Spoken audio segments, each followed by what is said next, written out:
ఇవాల్టి మన గెస్ట్ ప్రముఖ సర్జికల్ ఆంకాలజిస్ట్ మోహన్ వంశీ గారు వారితో మాట్లాడదాం. నమస్తే డాక్టర్. నమస్తే అండి. మెయిన్‌గా క్యాన్సర్ లక్షణాలు అని వింటూ ఉన్నాం, డాక్టర్స్ చెప్తున్నారు. బట్ ఏ క్యాన్సర్‌కి ఎలాంటి లక్షణం ఉంటది? వీటి మధ్య వేరియేషన్ ఎలా ఉంటది?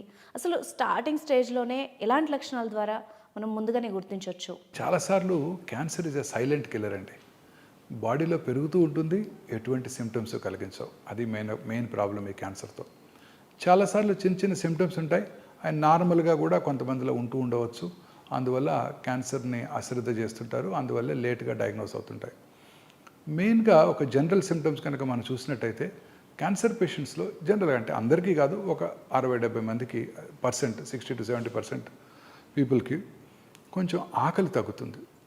అంటే బాగా తినబుద్ధి కాదు, డిస్టేస్ట్ ఫర్ ఫుడ్, చాలా ఇష్టమైన ఫుడ్ వారి ముందు పెట్టినా కూడా తినబుద్ధి కాకుండా వెనక్కి వచ్చేస్తుంటారు. ఆకలి కూడా తగ్గుతుంది. అన్ఎక్స్ప్లెయిన్డ్ వెయిట్ లాస్, కొంతమంది మామూలుగానే తింటుంటారు బట్ వెయిట్ తగ్గిపోతుంటారు, క్రమం తప్పకుండా వెయిట్ స్లోగా తగ్గిపోతుంటారు. తర్వాత లో గ్రేడ్ ఫీవర్, చాలా డిస్టర్బ్ చేయదు, ఈవినింగ్ ఎప్పుడొకప్పుడు డేలో ఒక 99-99.5 లో గ్రేడ్ ఫీవరు, కొంచెం ఫీలింగ్ ఆఫ్ మలేజ్, వీక్నెస్ అవి ఉంటుంటాయి అన్నమాట. ఇది ఒక సిమ్టము. తర్వాత జనరలైజ్ లింఫెడినోపతి, బాడీలో ఎక్కడైనా చిన్న చిన్న గడ్డలు రావటం, ముఖ్యంగా నెక్లో కానీ, ఇంగ్వైనల్ ఏరియాస్లో కానీ, అండర్ ఆర్మ్స్లో కానీ గడ్డలు రావటం, ఇవన్నీ కూడా జనరల్ సిమ్టమ్స్ ఆఫ్ క్యాన్సర్ అనమాట. అంటే ఈ సిమ్టమ్స్ ఉంటే క్యాన్సర్ ఉన్నది అని కాదు, క్యాన్సర్ ఉండి ఉండవచ్చు, మనం చెక్ చేసుకోవాలని అర్థం అనమాట. తర్వాత క్యాన్సర్ వచ్చిన లొకేషన్ని బట్టి క్యాన్సర్ సిమ్టమ్స్ ఆధారపడుతుంటాయి. అంటే ఈ సిమ్టమ్స్ జనరల్గా మనందరం గుర్తుపెట్టుకోవాలి. ఈ సిమ్టమ్స్ కనుక ఉన్నట్టయితే అశ్రద్ధ చేయకుండా మీకు దగ్గరలో ఉన్న ఆంకాలజిస్ట్ని సంప్రదించాలి. ఉదాహరణకి brain cancer, head to toe వెళ్దాం. బ్రెయిన్ క్యాన్సర్ కనుక మనం తీసుకున్నట్టయితే తలనొప్పి, worsening headache, especially early morning headache, పొద్దున్నే నిద్ర లేవటంతోనే హెడేక్ స్టార్ట్ అవుతుంది. లేకపోతే 2 గంటలకో 3 గంటలకో హెడేక్తో నిద్ర లెగుస్తారు, వెరీ ఇంపార్టెంట్ సిమ్టమ్. అలాగే వర్సనింగ్, అంటే రోజు రోజుకి ఇంటెన్సిటీ పెరిగిపోతుంది. ఇలాంటి సిమ్టమ్ని ఎప్పుడు కూడా ఎవరు కూడా అశ్రద్ధ చేయకూడదు. అలాగే వామిటింగ్ రావటం, తలనొప్పితో పాటు వామిటింగ్ కూడా, సడన్గా వామిటింగ్ రావటం, ప్రొజెక్టైల్ వామిటింగ్, పెద్ద నోటీసు టైం కూడా ఇవ్వదు, వచ్చేస్తుంది సడన్గా, అందరి ముందు టక్కన వామిటింగ్ వచ్చేస్తుంది.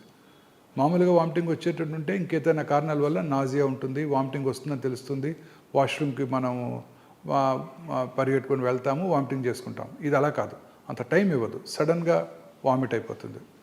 అలాగే ఫిట్స్ రావటం, హెడేక్తో పాటు ఫిట్స్ రావటం, కన్వల్షన్స్, ఒక హ్యాండ్లో రావచ్చు, లేకపోతే జనరలైజ్డ్ ఫిట్స్ రావచ్చు, అలాగైనా రావచ్చు, లేకపోతే ఎక్కువగా నిద్రపోవటం, ఇవన్నీ కూడా బ్రెయిన్ క్యాన్సర్ లక్షణాలు. వీటితో పాటు వచ్చిన లొకేషన్ని బట్టి కూడా సిమ్టమ్స్ ఉంటాయి. అంటే బ్రెయిన్లో మల్టిపుల్ లోబ్స్ ఉంటాయి, బ్రెయిన్ మన బాడీని అంతా కూడా కంట్రోల్ చేస్తుంది. సో వచ్చిన లొకేషన్ని బట్టి, ఉదాహరణకు ఫ్రంటల్ లోబ్లో క్యాన్సర్ వస్తే విచక్షణ జ్ఞానం కోల్పోవచ్చు, అందరి ముందు యూరిన్ పాస్ చేయొచ్చు, లేకపోతే అందరి ముందు డ్రెస్ చేంజ్ చేసుకోవచ్చు, డ్రెస్ చేంజ్ చేసుకోవడానికి ఇబ్బంది పడుతుండవచ్చు, లేకపోతే సడన్గా మూడ్ డిస్టర్బెన్సెస్ రావచ్చు, కోపం రావచ్చు సడన్గా. దాని వెనకాల పెరేటల్ ఏరియా అని ఉంటుంది, అక్కడ కనుక వచ్చినట్టయితే ఒక లోబ్లో, లెఫ్ట్ లోబ్లో వచ్చినట్టయితే రైట్ హ్యాండు లేకపోతే రైట్ లెగ్ వీక్నెస్ రావటం, ఫేస్ వంకరబోయినట్టు ఉండటం ఇంపార్టెంట్ సిమ్టమ్స్. అలాగే ఆక్సిపిటల్ లోబ్లో వచ్చినట్టయితే విజువల్ డిస్టర్బెన్సెస్, స్పీచ్ ఏరియాలో వచ్చినట్టయితే సడన్గా మాట్లాడటం మానేస్తారు. ఆయన వింటుంటారు, అర్థం చేసుకుంటారు, మీరు చెప్పే కమాండ్స్ ఫాలో అవుతారు, బట్ మాట రాదు నోట్లోంచి, ఆయన ఎక్స్ప్రెస్ చేయలేరు పేషెంట్.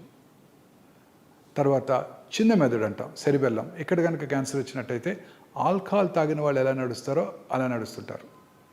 ఏదైనా ఆబ్జెక్ట్ని పట్టుకోమంటే ఇలా ఇలా ఇలా ఇలా షేక్ అవుతుంటారు. సో ఇది రకరకాలుగా ఈ బ్రెయిన్ క్యాన్సర్ మేనిఫెస్ట్ చేస్తుంది.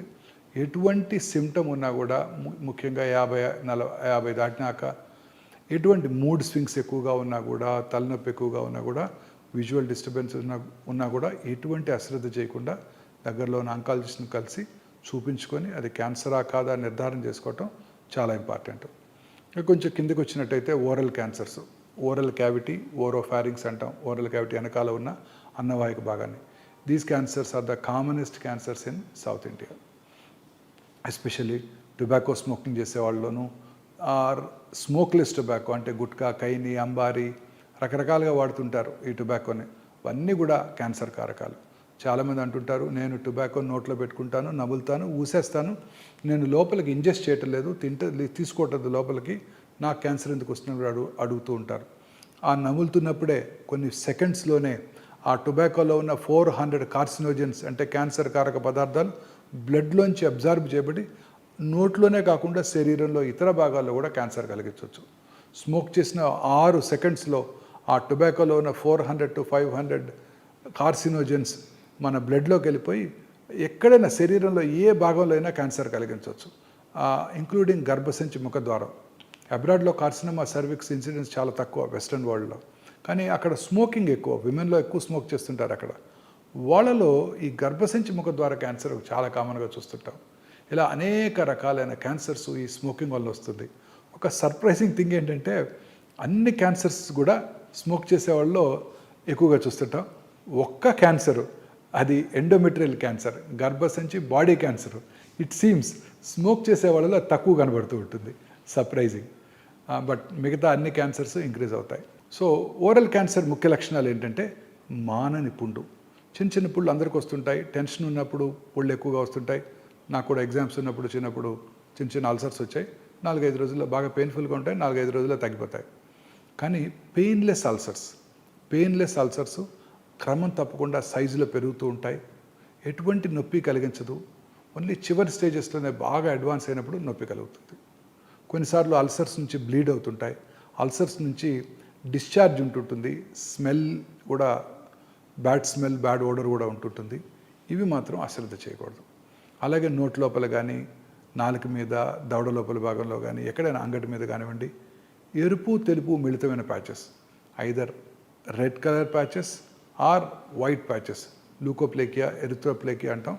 2 మిక్స్ అయి ఉన్న ప్యాచెస్, 2 మిళితమైన ప్యాచెస్ కూడా ఇంపార్టెంట్ క్యాన్సర్ లక్షణం. అలాగే స్పీచ్ డిస్టర్బెన్సెస్, నాలుక లోపల క్యాన్సర్ వచ్చినప్పుడు నాలుక కదలికలు ఎఫెక్ట్ అయ్యి స్పీచ్ బండగా మారుతుంది, క్లారిటీ ఉండదు. అలాగే చిగుళ్ళ నుంచి రక్తం రావటం, నోట్లో ఏదైనా అల్సర్ నుంచి రక్తం రావటం వెరీ ఇంపార్టెంట్ వార్నింగ్ సిగ్నల్. నాలుక వెనకాల భాగంలోనూ ఓరోఫారింక్స్లోని క్యాన్సర్ ఉన్నప్పుడు feeling a foreign body sensation in the throat, అంటే థ్రోట్లో ఏదో ఫారిన్ బాడీ ఉన్నట్టు మింగుతాం. మనం ఏదైనా ఫారిన్ బాడీ ఉంటే మింగేస్తే లోపలికి వెళ్ళిపోతుంది. ఇక్కడ మింగినా కూడా లోపలికి వెళ్ళదు, ఎందుకంటే అది ట్యూమర్ ఉంది అక్కడ. బ్రెయిన్ దాన్ని ఫారిన్ బాడీగా పర్సీవ్ చేస్తుంది. సో ఫీలింగ్ అ foreign body sensation very important warning signal అనమాట. అవి కాక ఈ స్వరపేటికి కనుక వచ్చినట్టయితే వాయిస్ స్వరం బొంగురుపోవటం, దగ్గినప్పుడు ఫ్లెమ్లో బ్లడ్ రావటం, బ్రీదింగ్ డిఫికల్టీ, ఇవన్నీ కూడా స్వరపేటిక క్యాన్సర్ లక్షణాలు. ఇంకా కొంచెం కిందకి వెళ్తే lung cancer is the commonest cancer. ప్రపంచంలో అన్నిటికన్నా లంగ్ క్యాన్సర్ ఎక్కువగా చూస్తున్నారు. అండ్ లంగ్ క్యాన్సర్ వల్లనే ఎక్కువ మార్టాలిటీ కూడా ఉంటుంది. More than 4 million new lung cancers ప్రపంచంలో 2022లో డయాగ్నోస్ చేయబడినట్టయితే 1.84 million people died of lung cancer. Mortality కూడా ఎక్కువ ఉంటుంది లంగ్ క్యాన్సర్ వలన. ఈ లంగ్ క్యాన్సర్ ముఖ్య లక్షణాలు ఏంటంటే మానని దగ్గు. చాలామంది స్మోకర్స్లో దగ్గు వస్తుంటుంది. తగ్గినప్పుడు వాళ్ళు వెళ్ళి చెక్ చేసుకుంటారు. చెస్ట్ ఫిజిషియన్స్ చూస్తారు, సిటీ స్కాన్ కూడా చేస్తారు, స్మోకర్స్ కాఫ్ అని పంపించేస్తారు. బట్ అప్పుడు స్మోకర్స్ కాఫ్ కావచ్చు, ఒక 6 నెలల తర్వాత క్యాన్సర్ డెవలప్ అవ్వచ్చు. సో మానని దగ్గు ఎస్పెషల్లీ స్మోకర్స్లో కనుక ఉన్నట్టయితే అశ్రద్ధ చేయకుండా వెంటనే చూపించుకోవాల్సి ఉంటుంది. దగ్గినప్పుడు ఫ్లెమ్ రావటం, ఆ ఫ్లెమ్లో బ్లడ్ పట్టడం, లో గ్రేడ్ చెస్ట్ పెయిన్, వాయిస్ బొంగురుపోవటం, ఇవన్నీ కూడా వీక్నెస్, అలాగే ఆకలి తగ్గిపోవటం, ఇవన్నీ కూడా లంగ్ క్యాన్సర్ లక్షణాలు. లంగ్ క్యాన్సర్స్ చాలాసార్లు దే ఆర్ సైలెంట్ కిల్లర్స్. చాలాసార్లు చూస్తుంటాం, లంగ్లో క్యాన్సర్ ఉంటుంది, బ్రెయిన్కి పాకిపోతుంది. ఆ బ్రెయిన్కి పాకినప్పుడు అది సిమ్టమ్స్ కలగజేస్తుంది. ఆ సిమ్టమ్స్తో వాళ్ళు న్యూరోసర్జన్ దగ్గరికి వెళ్తారు. వాళ్ళు ఆ ట్యూమర్ని తీసేసి టెస్ట్కి పంపించినాక దాంట్లో తెలుస్తుంది లంగ్ క్యాన్సర్ ఉందని. చాలాసార్లు చూస్తుంటాం. క్యాన్సర్ ఎంత చిన్నదిగా ఉందంటే ఐడెంటిఫై చేయలేము మనం లంగ్ క్యాన్సర్. అది చూశాక మళ్ళీ whole body PET CT scan చేయించుకొని అందులో ట్యూమర్ ఉందని అప్పుడు గ్రహించడం జరుగుతూ ఉంటుంది. చాలా కామన్గా చూస్తుంటాం ఈ ప్రాబ్లం. చాలాసార్లు లంగ్ క్యాన్సర్ ఉంటుంది, అది బోన్స్కి పాకుతుంది.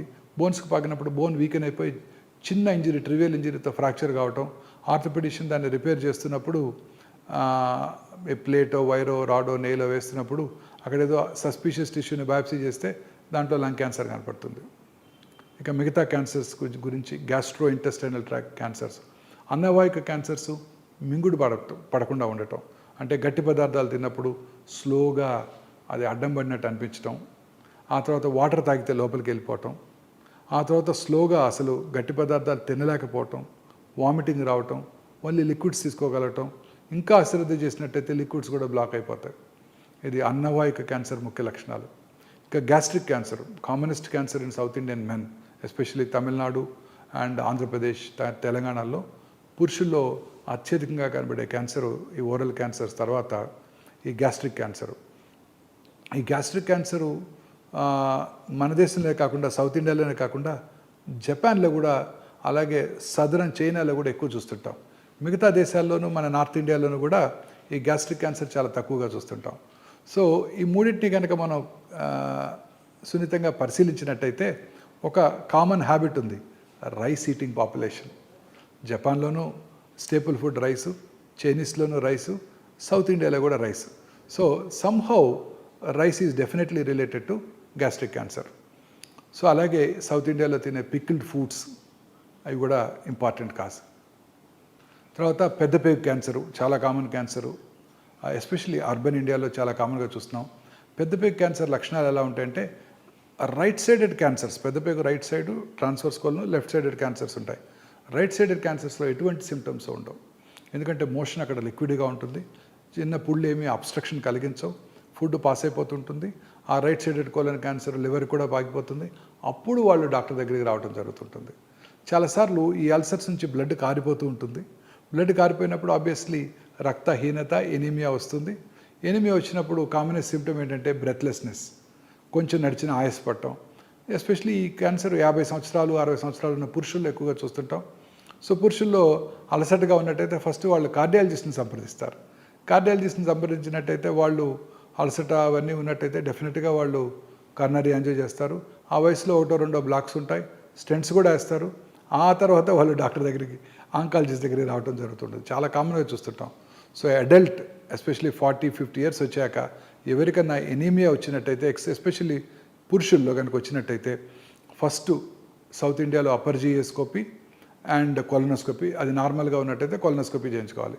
నార్త్ ఇండియాలో 2 అప్పర్ జియోస్కోపీ, కొలనోస్కోపీ చేయించుకొని ముందు క్యాన్సర్ లేదు అని గుర్తించాల్సి ఉంటుంది. ఇంకా లెఫ్ట్ సైడెడ్ కోలన్ క్యాన్సర్ లక్షణాలు ఎలా ఉంటాయంటే మోషన్లో బ్లడ్ పట్టడం, మోషన్కి వెళ్ళే ముందు severe abdominal pain, crampy abdominal pain ఉండటం, అలాగే మోషన్ పాస్ చేసిన తర్వాత రెడ్ బ్లడ్ పట్టడం, మోషన్తో మిక్స్ అయ్యి బ్లడ్ పట్టడం. ఈ బ్లడ్ ఇన్ ద మోషన్ ఎప్పుడు కూడా అశ్రద్ధ చేయకూడదు. చాలాసార్లు హిమరాయిడ్స్ ఉన్నాయి, పైల్స్ ఉన్నాయి. లాస్ట్ ఇయర్ కూడా ఇలానే పైల్స్ వచ్చాయి. డాక్టర్ దగ్గరికి వెళ్ళి చూపించుకున్నాను, సర్జన్ చూశారు, మెడిసిన్స్ ఇచ్చారు, తగ్గిపోయింది. పైల్స్ అనేవి ప్రతి 2 కాళ్ళతో నడిచే ప్రతి యానిమల్కి, మనుషులు కానివ్వండి, గొరిల్లాలు కానివ్వండి, చింపాంజీలు కానివ్వండి, ఖచ్చితంగా హిమరాయిడ్స్ ఉంటాయి. కారణం ఏంటంటే యాంటీ గ్రావిటీగా బ్లడ్ పైకి వెళ్ళాలి కాబట్టి. సో పైల్స్ ఉన్న వాళ్ళకి క్యాన్సర్ కూడా ఉండవచ్చు. ఆ బ్లడ్ కనుక పడినట్టయితే, పైల్స్ కూడా ఉన్నట్టయితే పైల్స్కి వైద్యం చేయించుకొని ఫర్దర్గా కనుక సిమ్టమ్స్ ఉన్నట్టయితే ఖచ్చితంగా కొలనోస్కోపీ చేయించుకోవాల్సి ఉంటుంది. చాలాసార్లు ఇది మిస్ అయిపోతుంటారు.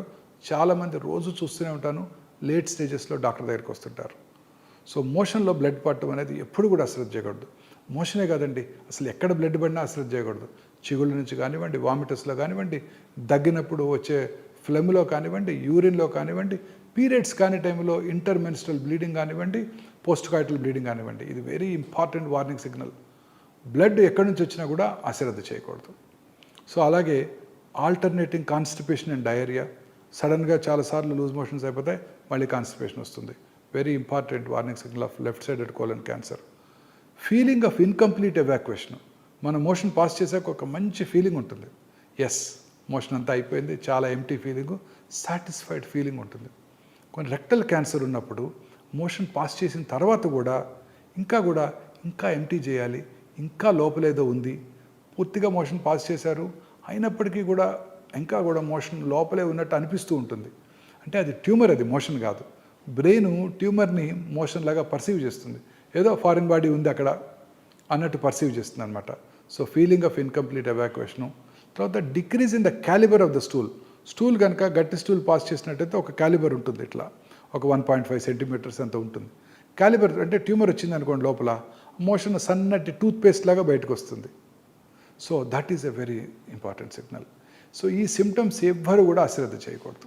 ఈ సిమ్టమ్స్ అశ్రద్ధ చేసినట్టయితే క్యాన్సర్, కోలన్ క్యాన్సర్ ముదిరిపోతుంది.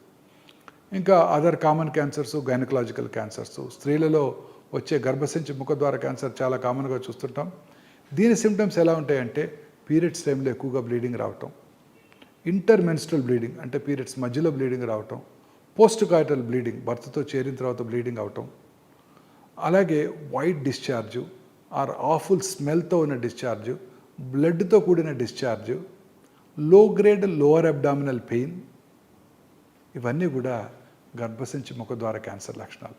చాలా కామన్ క్యాన్సర్ సౌత్ ఇండియాలో, especially coastal Andhra Pradesh, Tamil Nadu and ఒరిస్సాలో చాలా కామన్గా చూస్తుంటాం. ఈ సిమ్టమ్స్ అన్నీ కూడా అందరూ అశ్రద్ధ చేస్తారు. చాలాసార్లు లేట్గానే మనం డయాగ్నోస్ చేయడం జరుగుతూ ఉంటుంది. ఇంకా బాడీలో ఎక్కడైనా ట్యూమర్స్ రావటం, గడ్డలు రావటం, ఆ గడ్డలు క్రమం తప్పకుండా పెరగటం, అంటే ఎక్స్ట్రిమిటీస్ కాళ్ళలో కానీ చేతుల్లో కానీ బాడీలో ఎక్కడైనా కానీ చిన్న చిన్న గడ్డలు పెరగటం, లోవర్ పార్ట్ ఆఫ్ ద నెక్లో థైరాయిడ్ ఎన్లార్జ్మెంట్ ఉండటం, అలాగే లేటరల్ పార్ట్ ఆఫ్ ద నెక్లో పెరోటిడ్ ఎన్లార్జ్మెంట్, చాలా కామన్గా చిన్న చిన్న లంప్స్ ఉంటాయి. అందరూ అశ్రద్ధ చేస్తుంటారు. చాలాసార్లు డాక్టర్స్ కూడా నొప్పి ఏమి లేదు కదా చూద్దాంలే అంటుంటారు. స్లోగా పెరుగుతుంటాయి. థైరాయిడ్ గ్లాండ్లో గడ్డ, అది క్యాన్సర్గా మారుతుంది. అలాగే పెరోటిడ్ గ్లాండ్ ట్యూమరు, ఆ పెరోటిడ్ గ్లాండ్ ట్యూమర్ ఉంటుంది. నాకు 10 ఏళ్ళుగా ఉందండి డాక్టర్ గారు అంటారు. 10 ఏళ్ళుగా ఉంది, 10 ఏళ్ళ తర్వాత అది క్యాన్సర్గా మారుతుంది. 10 ఏళ్ళకి 5 ఏళ్ళకి కూడా మారచ్చు. సో ఎటువంటి గడ్డని కూడా మన బాడీలో వచ్చి ఎటువంటి చిన్న మార్పును కూడా మనం అశ్రద్ధ చేయకూడదు. ఏదైనా కూడా క్యాన్సర్ కావచ్చు, యూరిన్లో బ్లడ్ పట్టడం కానివ్వండి, లో గ్రేడ్ అబ్డామినల్ పెయిన్ కానివ్వండి, ఎటువంటి సిమ్టమ్, యూరినరీ బ్లాడర్ క్యాన్సర్ కావచ్చు, కిడ్నీ ట్యూమర్స్ ఉండొచ్చు. చాలాసార్లు ఈ ట్యూమర్స్ అసలు సిమ్టమ్స్ కూడా కలగజేయవు, సైలెంట్ కిల్లర్స్. చాలామంది అడుగుతుంటారు, అసలు ఏమి సిమ్టమ్స్ లేవండి, 2 రోజులుగా ఏదో అబ్డామినల్ పెయిన్ ఉందని డాక్టర్ దగ్గరికి వెళ్తే అల్ట్రాసౌండ్ చేశారు, దాని తర్వాత సిటీ స్కాన్ చేశారు, 4th స్టేజ్ క్యాన్సర్ అంటున్నారు, నాకు ఎటువంటి సిమ్టమ్స్ లేవు అంటుంటారు. సో చాలాసార్లు సైలెంట్గా కూడా ఉంటాయి క్యాన్సర్స్. సో అందుకని ఈ సిమ్టమ్స్ కనుక మనం నోటీస్ చేసినట్టయితే క్యాన్సర్ ఉందని కాదు, ఈ సిమ్టమ్స్ని అశ్రద్ధ చేయకూడదు. దగ్గరలో ఉన్న ఆంకాలజిస్ట్ దగ్గరికి వెళ్ళి చూపించుకొని అది క్యాన్సర్ కాదు అని నిర్ధారణ చేసుకోవాలి. Right, thank you very much sir. చాలా వాల్యుబుల్ ఇన్ఫర్మేషన్ ఇచ్చారు. Thank you. Thank you ma'am.